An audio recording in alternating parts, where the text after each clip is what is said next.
Welcome to Michael Pollan in conversation with Mina Kim.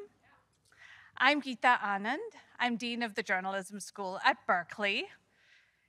It was my dream when Michael Pollan decided to retire a couple of years ago that we should honor him and honor his teaching, his mentorship, and his writing with an event like this to celebrate all that he brought here, all the thinking, all the knowledge, and the legacy that he leaves.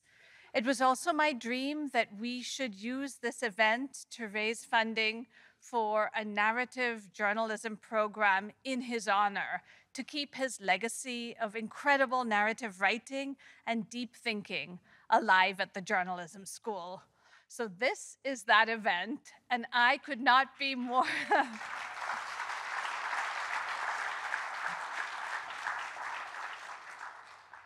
And I could not be more thrilled that you're all here to celebrate Michael Pollan with us and help build a legacy program at the journalism school. So thank you so much for being here.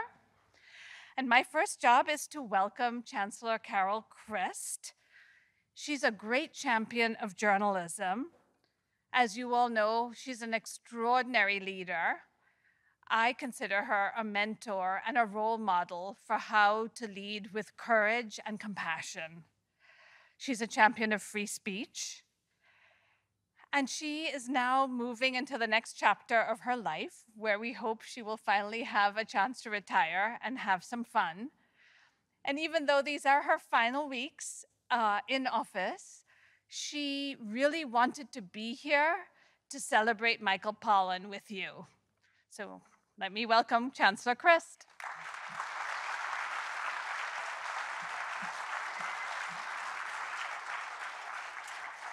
Good evening. Among the great pleasures and privileges that come of being a member of UC Berkeley's community are the opportunities we have to meet, interact with, and really get to know an incredibly diverse, interesting, and wonderfully stimulating group of thinkers, teachers, and researchers. Suffice it to say that Michael Pollan fits that bill, and then some. In so many ways, he embodies the very best attributes of our university: his questioning of the status quo, his readiness and ability to explore the depths of new intellectual vistas, his interest in and dedication to the greater good, his ability to connect and resonate with the general public, and the list goes on. Michael Pollan's insights into how we think about our environment, our bodies, and our minds, and how we fit as individuals into a larger ecosystem have had an indelible impact on society. The Omnivore's Dilemma, A Natural History of 4 Meals, has won multiple awards and was named one of the 10 best books of 2006 by the New York Times and the Washington Post. More recently, his thrilling chronicle of the history of psychedelics and their modern renaissance, How to Change Your Mind, proved to be a classic example of the impactful participatory journalism at its very finest. With all this in mind, it should come as no surprise that in 2010, Michael was named to Time's list of the 100 most influential people in the world. And while he has clearly contributed to society and the public good, tonight I want to particularly thank him for what he has given and still gives to our university. Michael came to Berkeley more than 2 decades ago, thanks to the visionary recruitment of Berkeley Journalism's former dean, Orville Schell. Michael was our first Knight Professor of Science and Environmental Journalism. He was a teacher, mentor, and role model to hundreds of Berkeley students. He's a connector of science and health, of complexity and simplicity, the individual and the community. To top it all off, he's a generous and warm person whose work has touched and engaged so many of us in a deep and profound way. As the song goes, who could ask for anything more?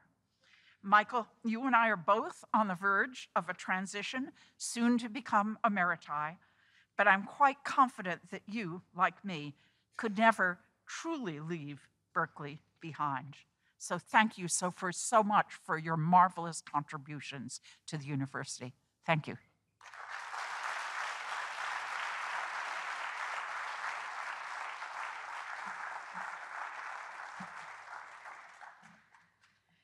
Thank you, Chancellor Christ. Tonight, we are so grateful to have journalist Mina Kim with us. As the host of KQED Forum, Mina is in conversation multiple times a week about the most pressing issues we face as a state and as a nation. She's an award-winning journalist, a former first-grade teacher, the mother of 3 children, and a Canadian. She was born in Newfoundland. In the past few weeks alone on Forum, Mina has hosted shows about topics as disparate as death doulas, the Supreme Court's decision on criminalizing homelessness, relations with Russia, and conversation with an actor from The Office about why we need a spiritual revolution. Thank you for being with us, Mina. I know many of you are here because Michael Pollan has touched your life in some way. It's truly hard to know if he's tapping into the zeitgeist or somehow inspiring our collective curiosity and mood, whether about plants, foods, psychedelics, or the threads that run through all our natural world. Michael Pollan wrote one of his early books, Omnivore's Dilemma, during his first years on the faculty at UC Berkeley as night chair in science journalism. This groundbreaking book made us question the fundamentals of our food system and its demands on animal welfare, the environment, and health.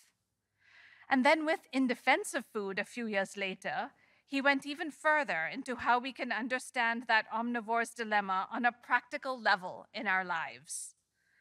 The long-form narrative journalist's words were distilled into what most of us now associate with Michael Pollan. Eat food, not too much, mostly plants. Michael's latest work on psychedelics and his co-founding of the Berkeley Center for the Science of Psychedelics is opening up a whole new world, but also one that has ancient roots and is pertinent to depression and addiction, as well as to our grappling with dying and consciousness. And through all of this important writing, 9 books, many bestsellers, Michael has been a teacher and a mentor to our journalism students. He has helped build a program in narrative journalism that is critical in the field of journalism. We're using the proceeds from this event and other fundraising to create a narrative lecturers fund to bring powerhouse writers and deep thinkers like Michael to our school each year as lecturers to continue his tradition in narrative writing. Welcome, Michael Pollan. Welcome, Mina Kim.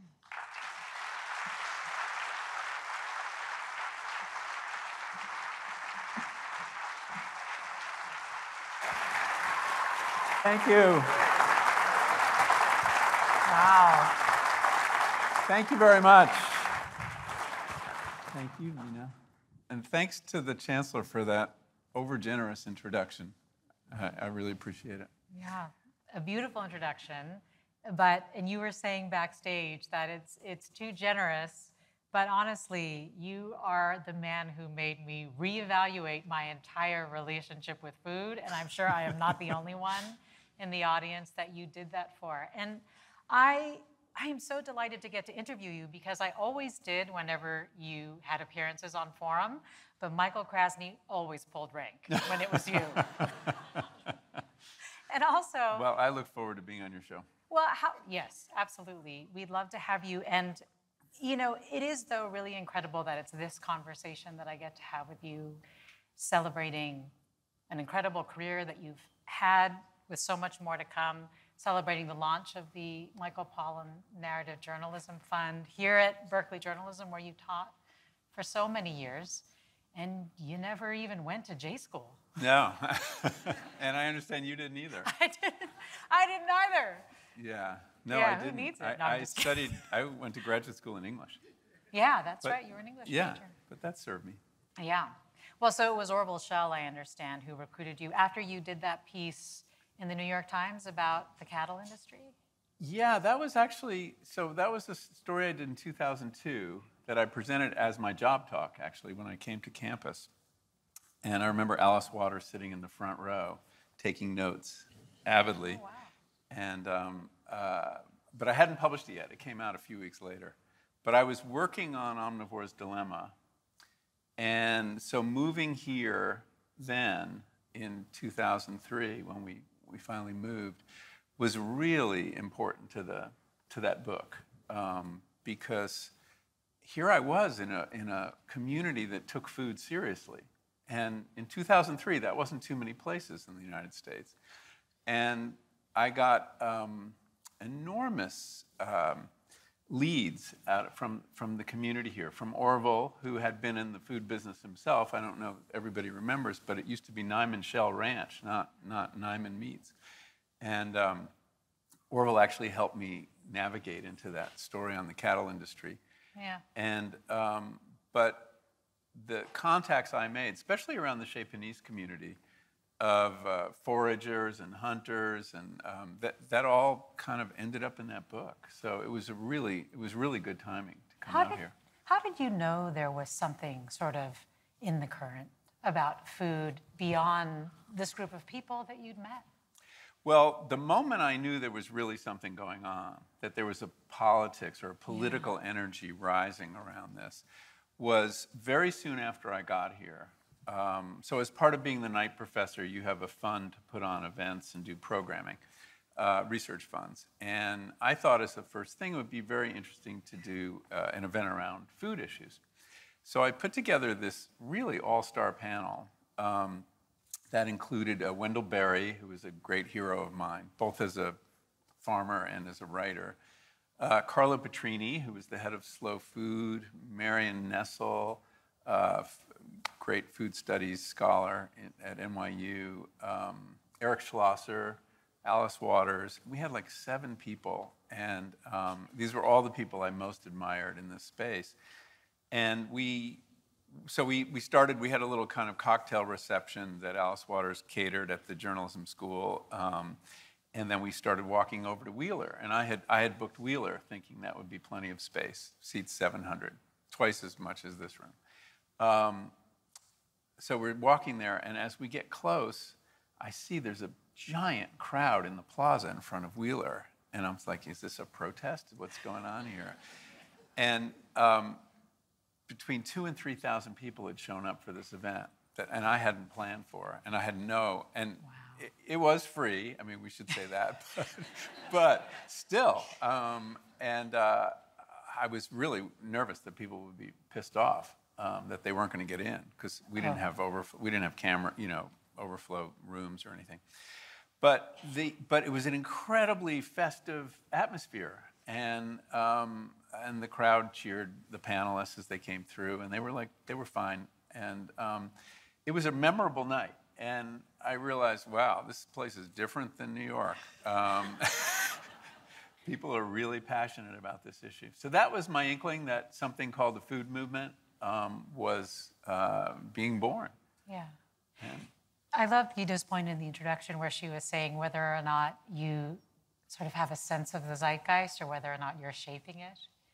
Yeah, I don't know. I mean, I've had 2 kind of remarkable occasions in my career where what I was working on, merely because I was curious about it, somehow plugged into the zeitgeist. And don't ever underestimate the importance of luck in journalism, because it's very important.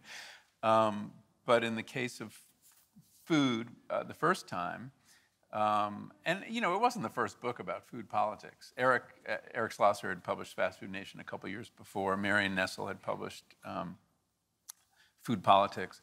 And then Psychedelics, which that was kind of more surprising to me because there was this stir around food issues. But when I was writing How to Change Your Mind, I was like, where is everybody? As journalists, we always feel there's somebody breathing down our neck. And we feel pressure. And I felt pressure writing Omnivore's Dilemma. Like, there's something going on. I got to get this book out. And it took a long time. But in Psychedelics, there was nobody. I was like, where is everybody? And that made me really nervous. Well, maybe that's an instance where you have shaped it. You do get asked a lot how or why, I guess, you went from food to psychedelics. And you often say that when you think about it, it's not that surprising. Why not? Well, it is and it isn't. I thought of it as like a 180-degree turn when I was doing it, but the readership didn't.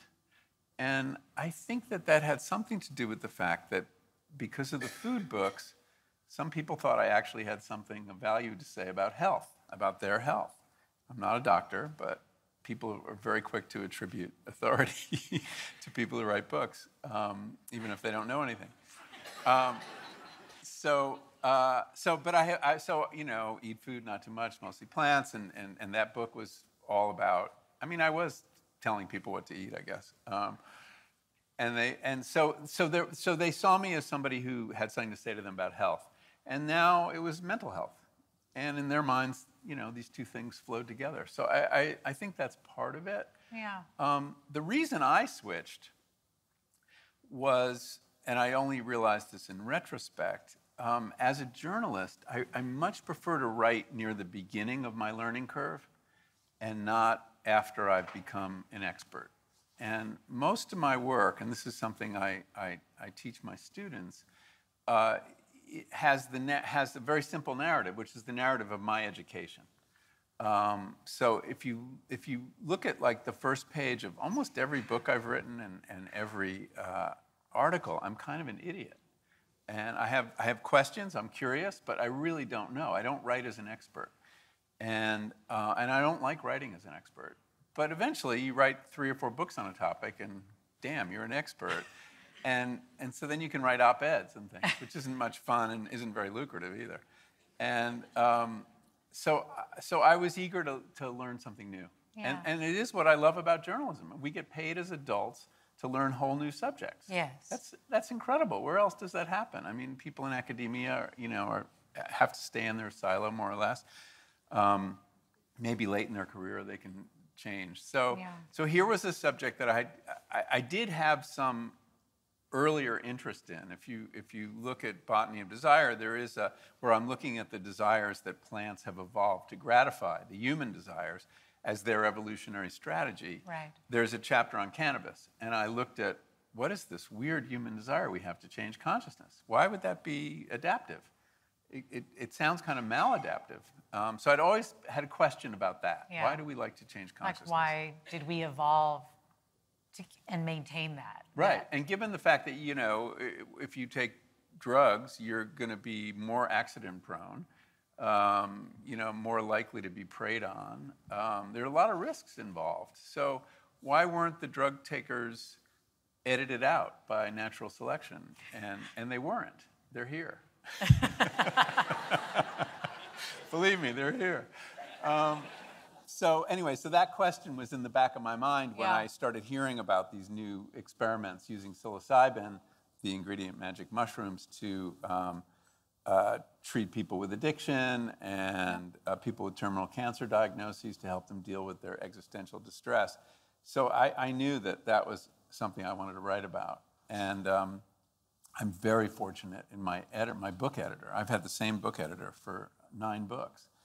Wow. And rather than like, why don't you do another book on food that I can sell? She was like, go for it. She was, very supportive. Yes. So I've been very fortunate in that way. But I do like starting from scratch with a subject and dramatizing the process of mastering it, and that I'm not a natural storyteller. I really. It's really I look at someone like Michael Lewis who sees the world in story terms, or Jack Hitt, or they're often Southerners, and I don't see the world that way. I wish I did. So the hard part for me is finding the narrative line through a subject, and the one I've often used is a detective story where I'm the detective trying to figure something out. Right.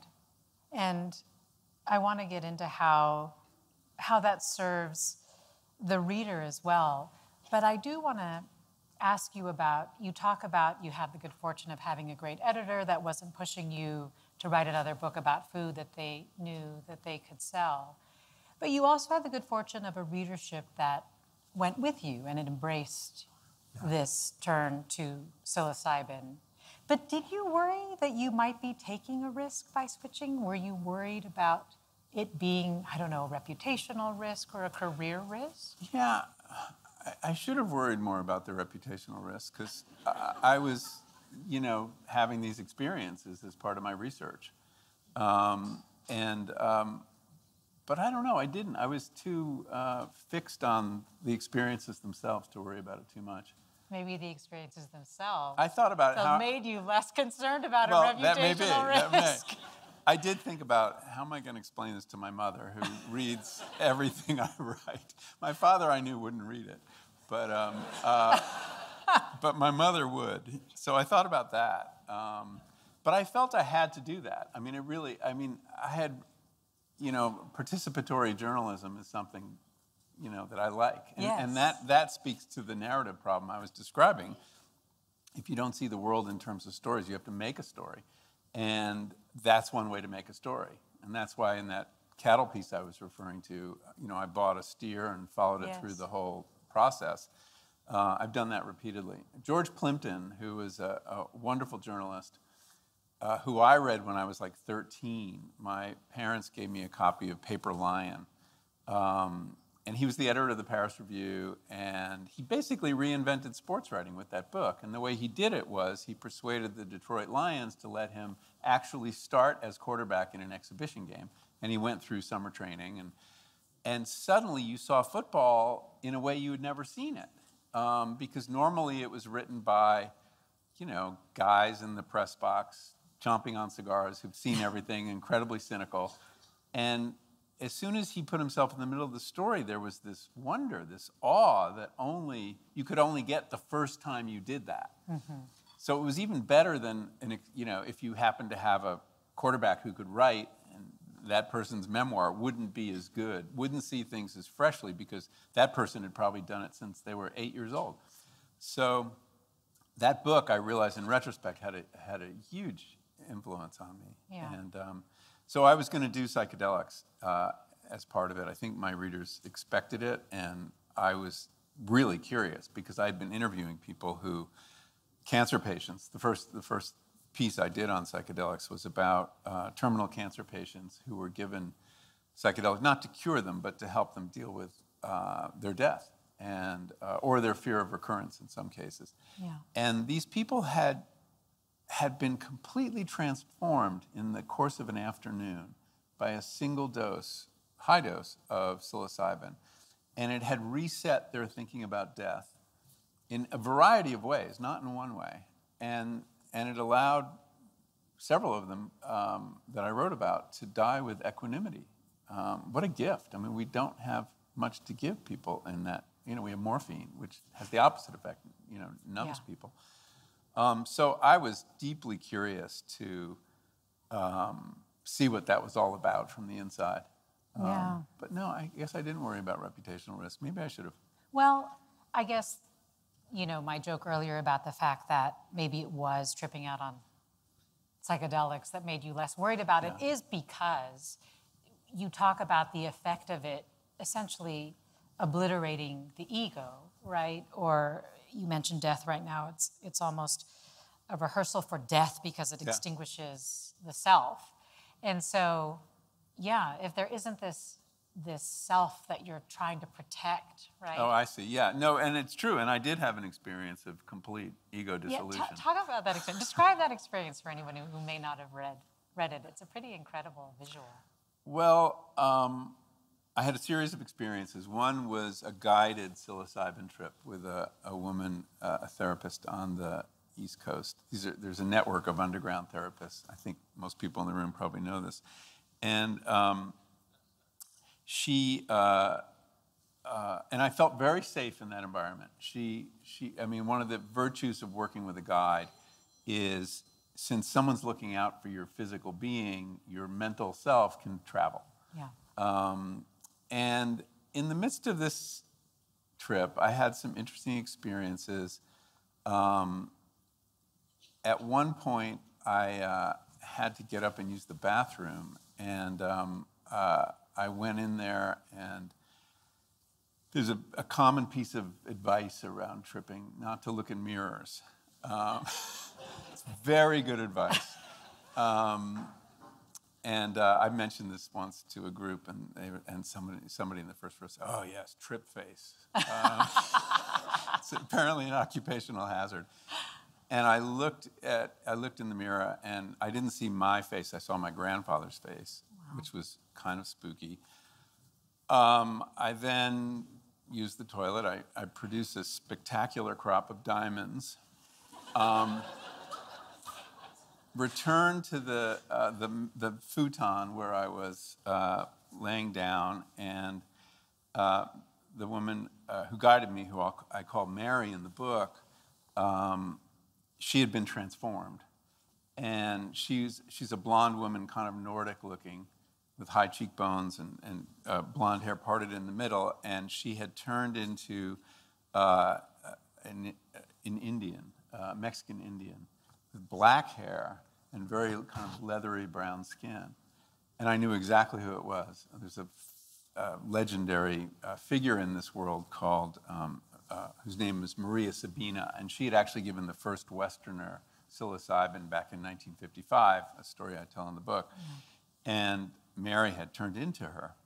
And she offered me a higher dose, a booster, and I took it. And I remember her crouching next to me, and she looked like a peasant woman. And I took the dose, and when that kicked in, something very weird happened, which is, and these pronouns are somewhat confusing. I don't know exactly how to get around it, but I saw myself explode in a cloud of blue Post-it notes. It was just this detonation, and then they kind of trickled down to the ground, and they coalesced in a pool of blue paint. And that was me. It was clear it was me, and I was observing this scene from a perspective I had never had before. It wasn't me, and it was completely disinterested, and it felt, this is all fine, this is right. And then the guide put on a piece of music that I had asked her to put on, and it was a Bach unaccompanied cello suite. Very sad piece of music I'd heard at funerals. But we had a big argument about music because she didn't have a lot of classical music. She had a lot of sort of the kind of music you might enjoy getting a massage at a really good spa, but was like not right for psychedelic experience. It was just too manipulative.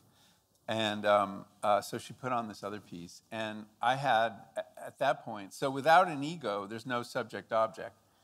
And you merge. The walls are down. So you merge with whatever you're experiencing. And in that case, I was experiencing this piece of music. And I merged with the piece of music. I was it. I felt the vibrations in my body. It was the most profound experience of music I'd ever had. But I was no more. And it was not frightening. Yeah, you were totally It was fine. okay with it. So yeah, so maybe that took care of the reputational risk. Well, I think there's a lot more there, right? Because, I mean, what did you learn about the power of the ego to sort of manipulate our daily way of looking at the world as a result of experiencing its total dissolution? Well, I think that experience, which is common on psychedelics at high dose, it's also common in what William James called mystical experiences. This loss of ego, and it's very powerful because it is ego that often traps us in some of the knots of being a self. It's a defensive structure. Jacques Lacan, I think, said that every ego is paranoid, basically, and I think that's true. And the ego is a protective structure, and it stands between you and the world, though. I mean, it does a lot of good things. It gets books written, and egos are adaptive, or we wouldn't have them. But it also traps us, and it can also be an intensely self-critical voice. It is what tells people, that they're bad people, or their body image is wrong, or whatever it is. I mean, and being free of that, even for a period of time, allows a lot of change to take place, and I think has a lot to do with the fact that people who are using psychedelics in an intentional way, especially with guides, can change their minds, can break habits, for example. And we see that with depression and anxiety and OCD, obsessive compulsive disorder, and addictions of all kinds. These are all diseases of a very rigid mind that's trapped in loops of rumination. And the psychedelics kind of inject a little bit of chaos into that in a positive way and allow people to break those patterns. And then it also, and we see this even at the cellular level, the neuronal level, that there's a plasticity that comes with it. So it allows for change. And in my case, it gave me a kind of perspective or distance on my ego that I hadn't had before. And that's the goal of a lot of conventional therapy, is to get a healthier sense of your ego. Yeah. Not let it push you around or build it up, depending on where you are. But I started looking at it in a different way and realized I wasn't identical to it, that there were other voices in my head I could listen to. That's a pretty incredible thing. I can definitely hear the individual benefit of that. But what is the social benefit? Like, if a lot of us have that experience, what do you think can come of it?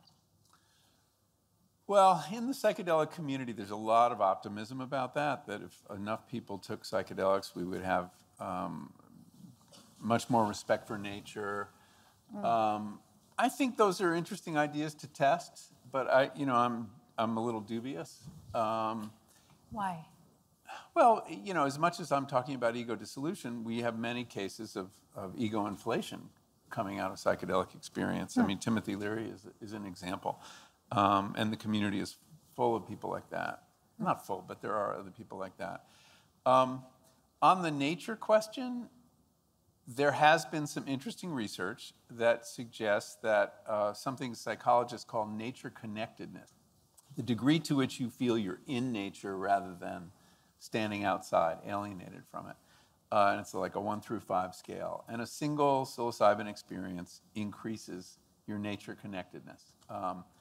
But who volunteers for psychedelic experiments? It's not a representative sample of, when you give psilocybin to the Koch brothers and they decide they see the light about coal, I'll be ready to, dose, put LSD in the water supply, but not yet. So, I mean, it is they do have a social effect. I mean, I think that LSD did have something to do with the rise and the character of the counterculture. So it's not without, there may be, but it's very complex, and the politics could go either way. And the thing about psychedelics is that they are unspecific in their effects and very variable, and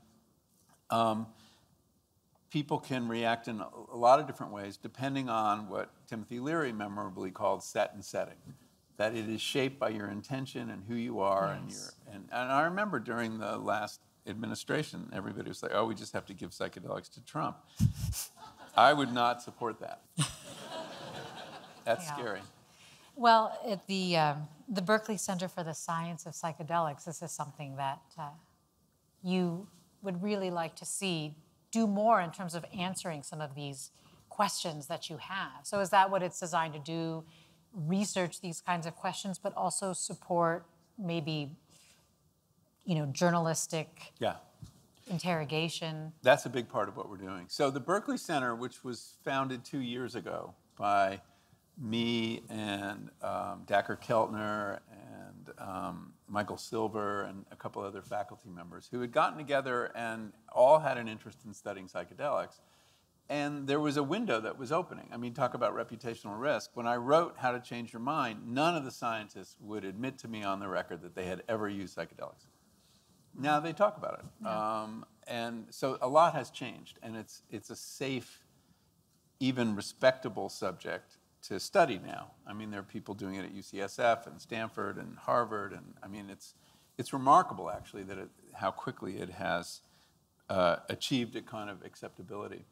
What we're doing at Berkeley is unique in that most of the psychedelic research is clinical. It's designed around therapeutic applications, and that's really important. We have a mental health crisis, and this may be a very useful tool in psychiatry.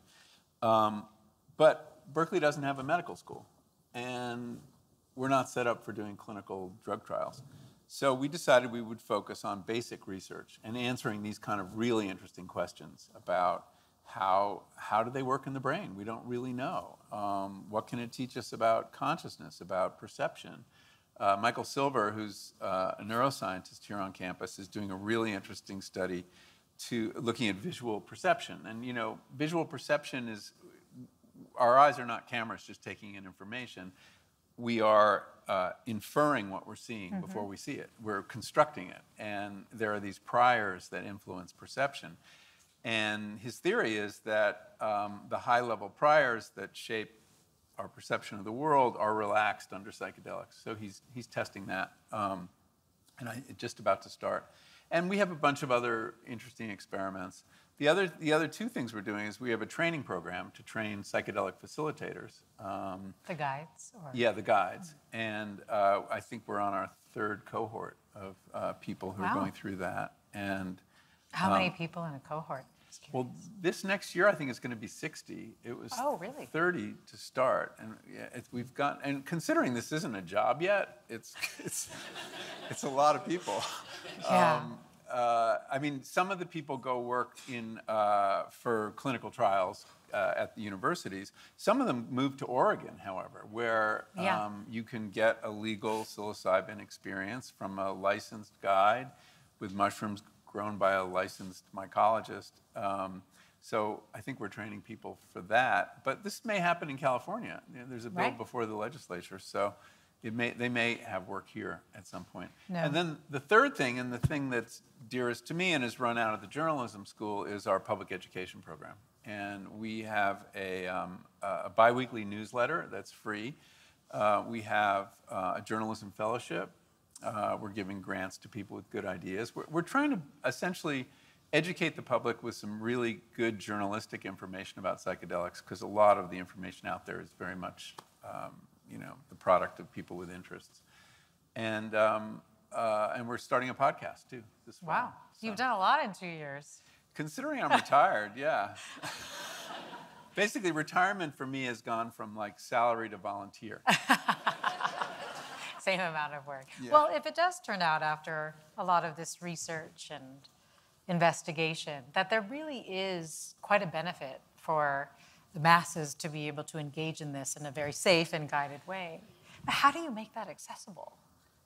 Well, I think it's going to be the big challenge. And actually, I was in Oregon a couple weeks ago, and they're really dealing with this because they have to charge thousands of dollars for a single experience. And I asked why, and they said, well, it was passed by ballot initiative, and there was no appropriation attached to it. So they have to. So the bureaucracy that's running this needs to operate entirely on license fees. And somebody got up at my event in Corvallis and said, who is a doctor, a radiologist, and he said, it cost me $800 a year to keep my medical license. And for a psychedelic guide, it's like $2,500. So I think that's a big part of the problem. I think that the way to make it accessible is for the FDA to approve it, which is probably going to happen in the case of MDMA before the end of this year. They have phase 3, which is the last phase in clinical trials, and they're evaluating this and have promised a decision, I think, in August. And this would be MDMA, which is ecstasy is the street name, that would be used to treat trauma. And it's proven very effective in the treatment of trauma. Yeah. And at that point, if it's approved by the FDA and it is more effective than whatever treatment we're using now, and we really are just throwing SSRIs at it, and we have a couple other things, it'll be paid for by insurance. So that's how you make it accessible. It's the only way I can see. Yeah. And psilocybin, which is being trialed for depression, is probably another, 2 years behind. So I think that's how you make it accessible. It shouldn't be that expensive, except that it takes, to be properly guided, takes a lot of therapeutic time. There are usually 2 guides in the room with you, and one of them is a licensed therapist of some kind. And they have to prepare you very carefully and figure out what your intention is and get to know you. Then they sit with you for a very long day. And then you come back for an integration session where they basically help you make sense of what can be a very chaotic. What you saw while you were on, exactly. on your flight. Exactly. And draw lessons, for the conduct of your life or whatever it is. Yeah. So nobody's figured out the business model. I think that's the really interesting challenge because it's also a combination. It's a package of a drug, one pill, and all this therapeutic time. So how does Big Pharma make any money off that? And it's, by the way, the drugs are public domain. So Big Pharma is not interested so far. But even the FDA, they don't regulate therapy, yet they're going to have to require some sort of supervision. So it's a real knot. Yeah. And whoever figures it out, how to make it work as a business model will, they'll be bought by Big Pharma. That's how innovation works now in America. Well, I mean, you wouldn't think, I guess what it's making me think about is accessibility is always the issue, right? You don't need the FDA and a whole system to be set up to be able to let people access sustainable food, for example. But we still really struggle with making it sustainable and affordable for people to access. So I'm curious, I guess, where you think we are on the sustainability or the sustainable food movement with regards to accessibility of good quality food in the places that need it most as well, because it does feel like there's still some without places question. we really need to go with. Healthy food tends to be more expensive than unhealthy food, is part of the problem. It's a really complicated issue, and there's a couple ways at it. Part of the problem is that the industrial food system is subsidized by the public at large. It's really a case where the costs have been socialized and the profits have been privatized. So you have a situation where a very high percentage, I don't have the number at hand, but at least a third of Walmart or McDonald's employees are receiving public benefits because they only make $15,000 a year, the average fast food worker. So they're on food stamps and other programs. So we are subsidizing that food, and that does make it, that food can compete better with food where you're paying the real price. Now, we could remove those subsidies. The other big subsidy is we don't make feedlots clean up their waste. A city of 50,000 or 100,000 has to have a sewage treatment septic system, and we have feedlots with 100,000 head of cattle that don't have to do anything. For all intents and purposes, they've been exempted from the environmental laws. So let's say we go back to that idea we had in the early environmental movement, the polluter pays. Okay, everybody understood that, and it didn't completely work, but it took us some distance. You could make these meat companies pay the real cost of doing business, but then the prices go up. Yes. And so you have to address the buying power of people at the same time. That's why I think that the recent California move to a $20 minimum wage for fast food workers that's the right idea, even though the fast food companies are screaming bloody murder. But I think they're going to find something interesting, which is if you pay your employees better, they'll buy more of your products. Remember Fordism? I mean, Henry Ford figured out if you give people a good wage, they'll be able to afford your cars. Yeah. So we have to restart that virtuous circle. Yeah. But without question, it's in the case of both food and psychedelic therapy, working on access is very important, and people in the movements are very aware of this. The other thing that I would mention too, in terms of making good food sustainable, is that to the extent you can get the public schools to start buying local food and supporting local farms and having higher quality food that they're actually cooking, you're feeding 2 meals a day in many cases, people who wouldn't otherwise be able to afford that food. They can be the resistance. And this is, as you know, this is work that Alice Waters has been she's been fighting for a very long time. And the idea of a school-supported agriculture, if that all that procurement money in a given state or even in a school district, a certain percentage of it had to be used to support local agriculture, it would not only benefit agriculture, but benefit the kids. Yeah, there is a lot of work to do and a lot of key things that need to shift to be able to see or untie this knot, as you called it.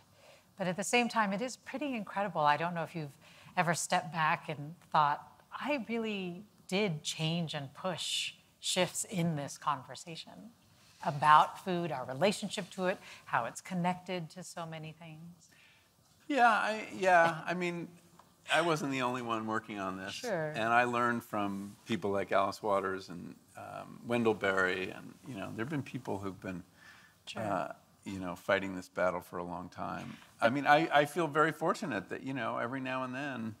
I mean, this is why I think long-form journalism is so important. Well, that's what I was going to say, but they're not long-form. I mean, your superpower is your long-form journalism. Right? Yeah, and why is there's a history of long-form journalism driving change. I mean, think about Rachel Carson, right? Think about Joan Didion's work on the counterculture or any number of other things. Well, what is it that you think long-form journalism can do that short-form journalism can't? Because it seems like these days the pressures to get your message out in something that's the length of a TikTok video. Right. So I think the difference is that, I mean, we're wired for story. We're storytelling and consuming people. And we remember better and we're moved more by narrative than we are by information or argument. And the shorter journalism gets, the more it relies on argument to get any kind of heat. And I just don't think that's how you change minds. I think changing minds is has to work at all levels. It has to work at the intellectual level, it has to work at the emotional level, and at even probably subliminal levels. And story does that. So, when you look at great pieces of narrative journalism, people don't even realize their minds have been changed by the time they get to the end of it. And so it's character. And for me, I know when I was writing about psychedelics, it wasn't what I had to say about it. It was the stories I was telling of people's transformations. And we're always interested in stories of transformation. And then in the case of food, it was bringing back into focus something people had lost, which was the farmer. Food came from the supermarket. The whole idea of Omnivore's dilemma was to follow a meal or several different meals back to the source, back to the land, and remind people that food begins with soil. It doesn't begin with Safeway. And and I've said this often. The idea that you could write a book, a bestseller that tells people where their food comes from. If you had a time machine and went back 100 years, people would say, that's so stupid.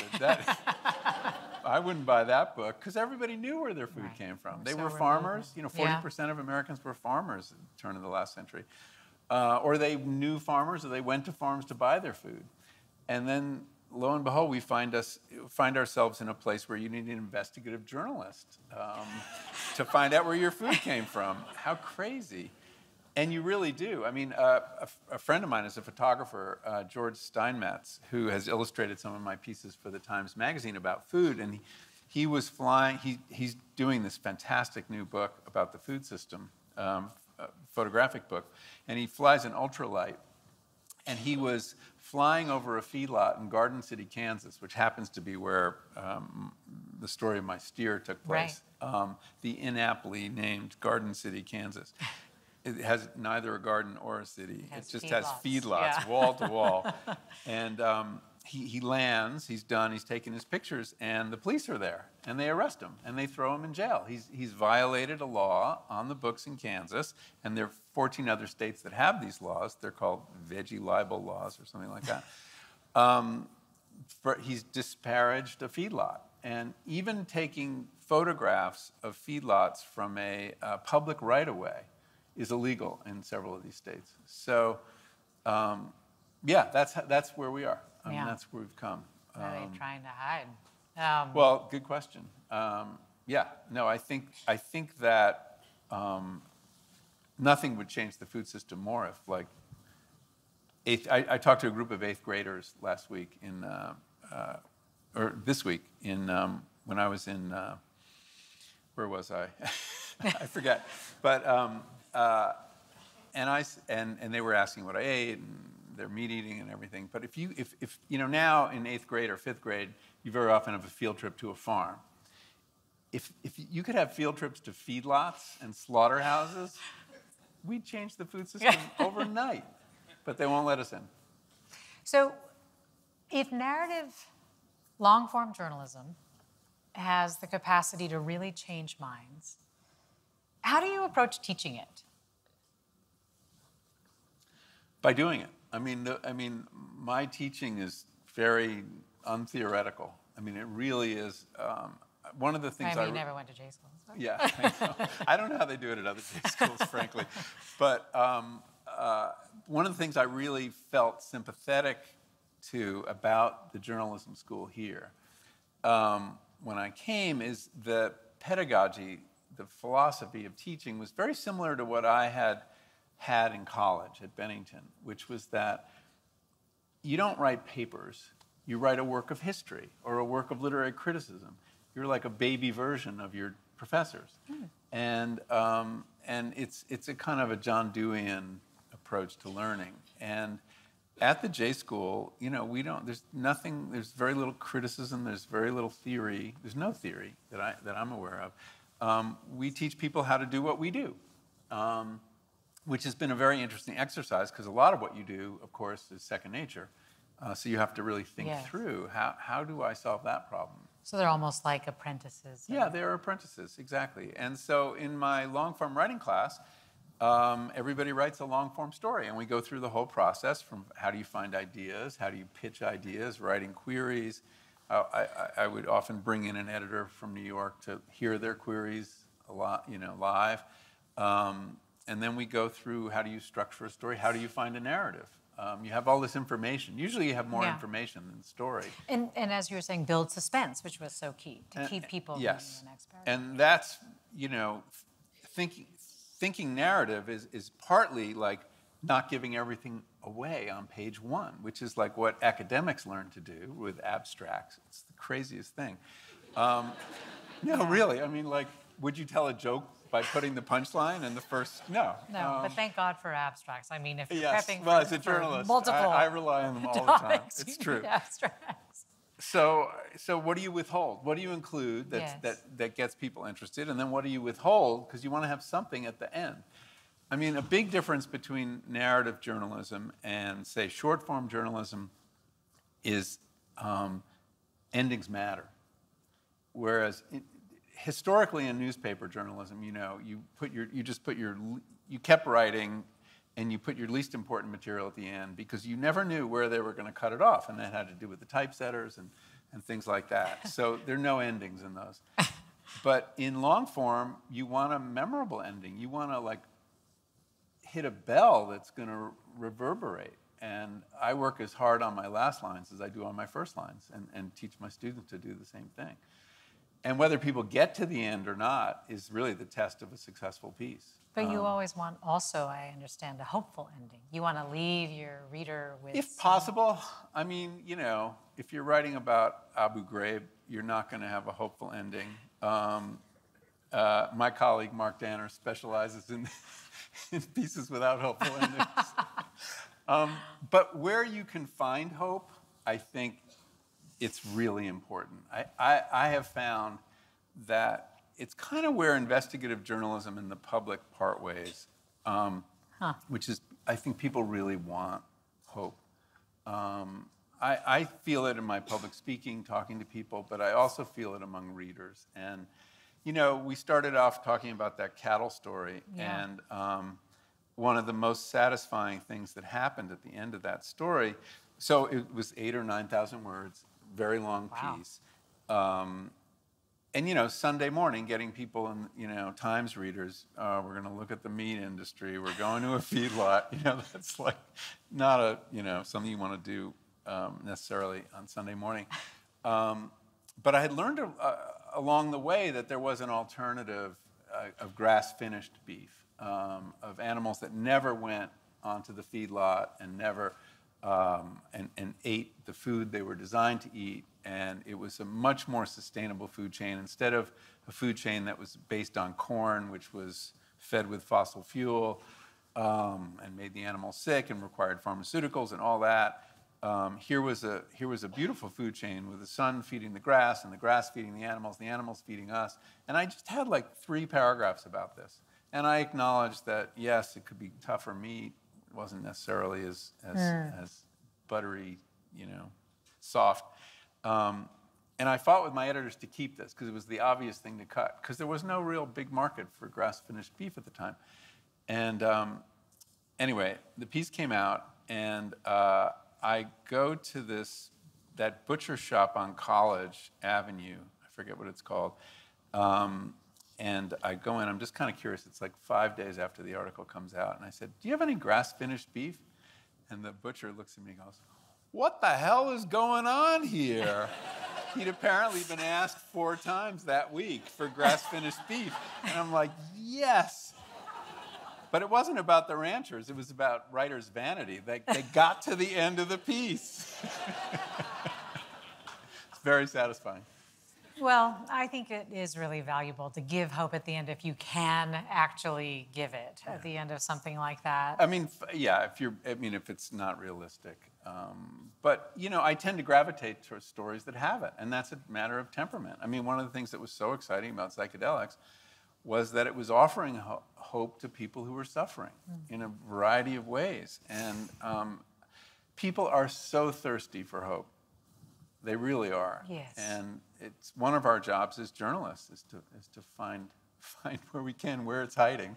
I know. This is a hard moment. So the Michael Pollan Narrative Journalism Fund is designed to support journalists who want to do the work. Yes. Want to force us all to have very long attention spans. I mean, we're not requiring people to have hope, but I hope they do. The idea is to have a guest lectureship 1 semester a year, where a notable journalist who does narrative would come and teach a masterclass. And very cool. Yeah, I think so. I think it would be a great thing for the school. I mean, the school already has strong narrative journalism. It really is one of the things it does well. But it could do it even better. So where are you now? You talked about being in retirement, but you're sort of describing so much of ways that you're teaching, trying to spread sort of what you've learned through your career, right? Well, I'm still teaching. At Harvard. I teach at Harvard in the fall semester. Judith and I both do, my wife. And so there's that. But I guess it's kind of weird because I live here and I teach there. Right. But there are reasons for it. And I found that I really enjoyed teaching undergraduates, which I couldn't really do here because it's a graduate school of journalism. And why undergraduates? They're just what? Why undergraduates? They're just more.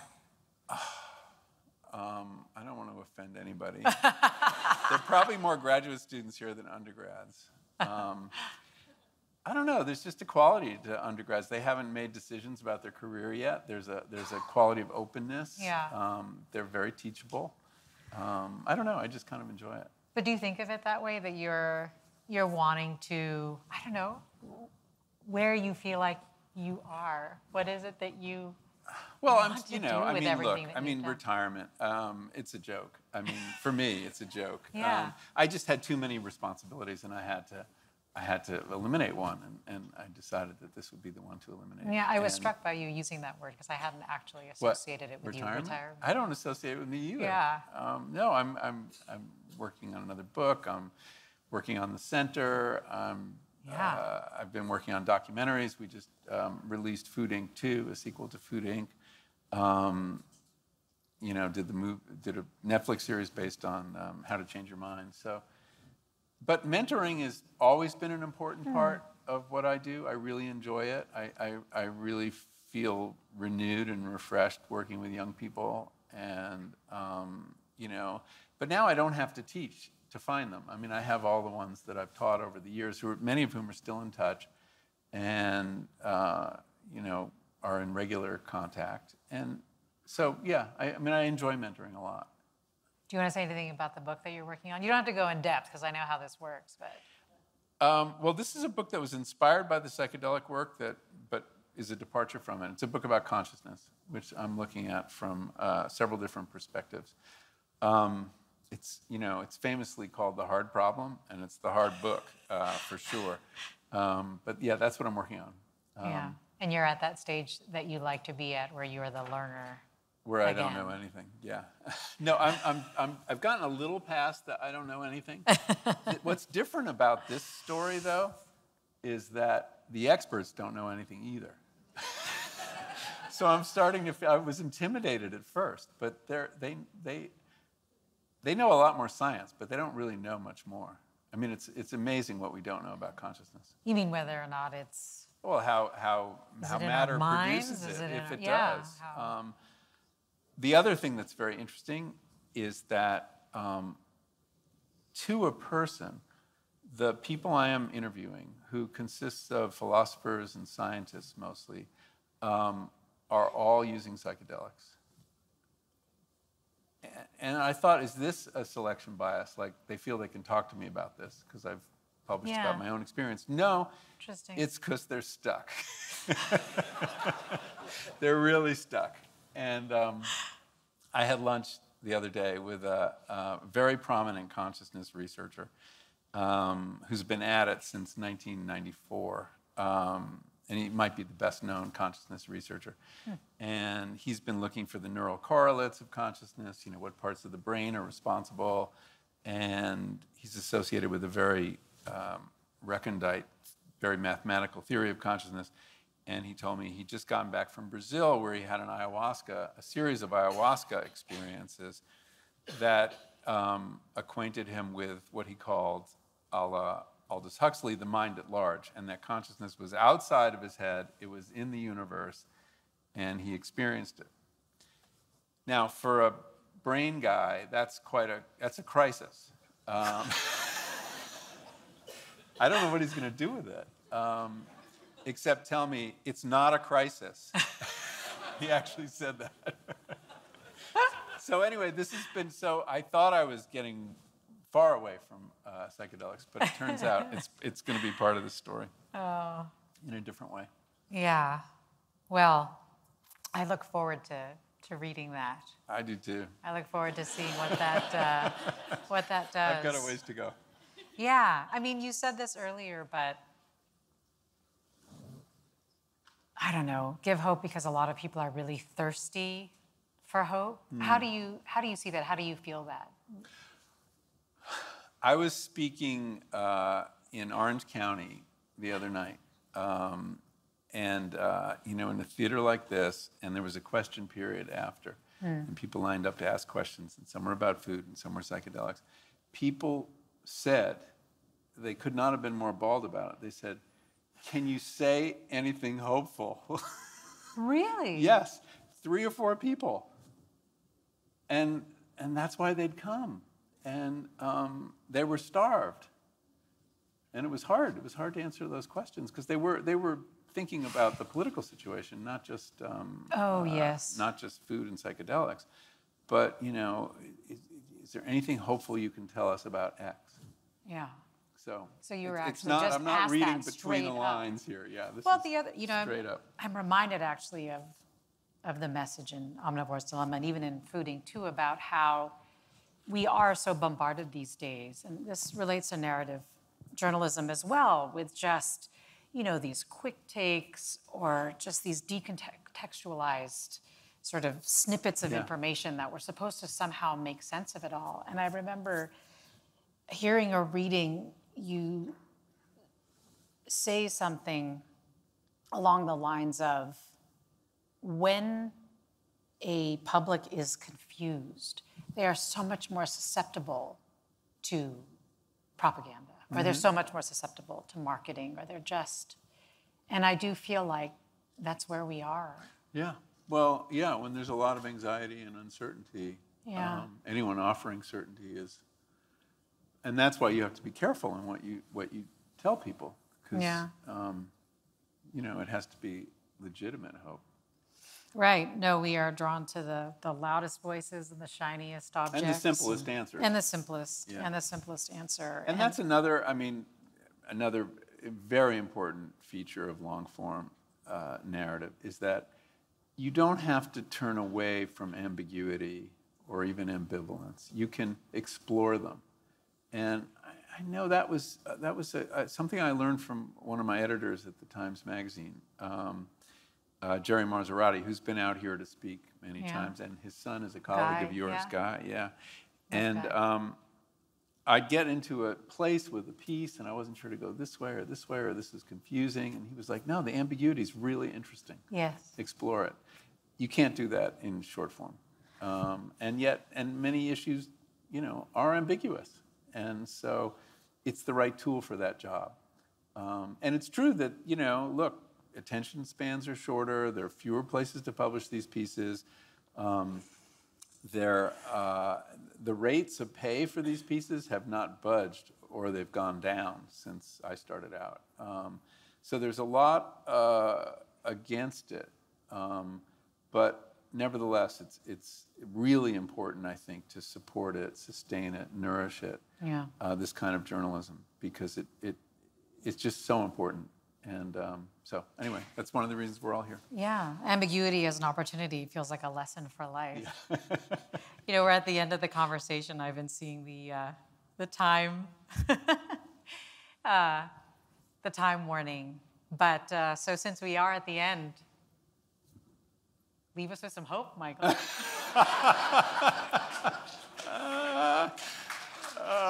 Listen.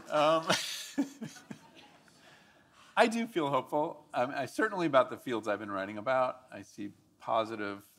The new food ink is actually darker than the first one, because it deals with, just as an example, it deals with the fact that the food industry is even more concentrated in fewer hands today than it was when we did the original food ink in 2008.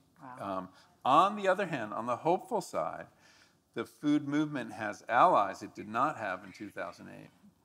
Two of the stars of the film are U.S. senators, Cory Booker and John Tester, who were really fighting the good fight. And the food movement did not have powerful allies like that last time around. So that gives me hope.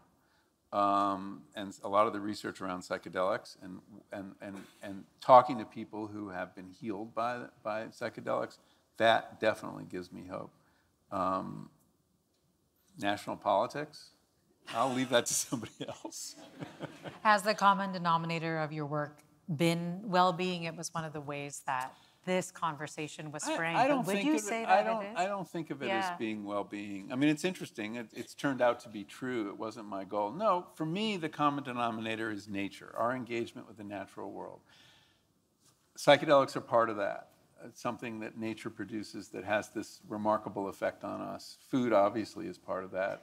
And just, I've always been interested. I mean, all my work began in the garden, you know, as a gardener. And I've always been interested in Americans' kind of odd, interesting attitudes toward nature.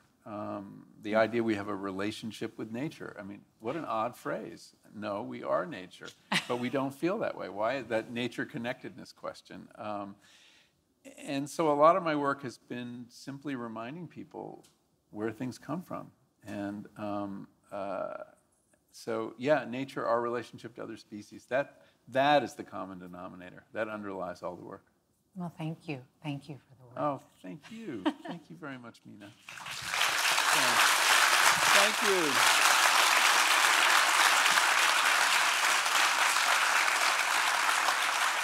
Thank you very much.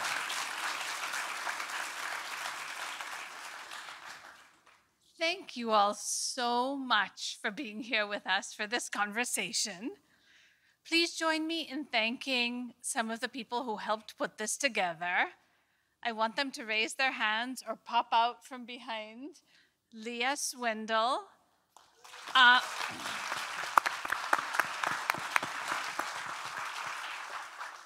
Tran,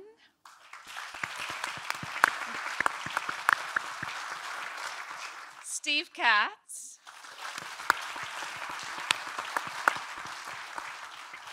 and other students and members of the staff and faculty at the journalism school. So thank you all.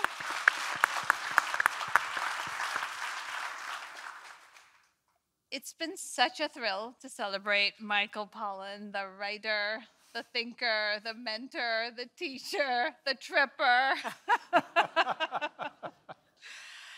All of you, as you leave, please take with you the note cards and think about contributing to the Michael Pollan Fellowship Narrative Fund if you can. And join me to give a huge thanks to Mina Kim and Michael for this wonderful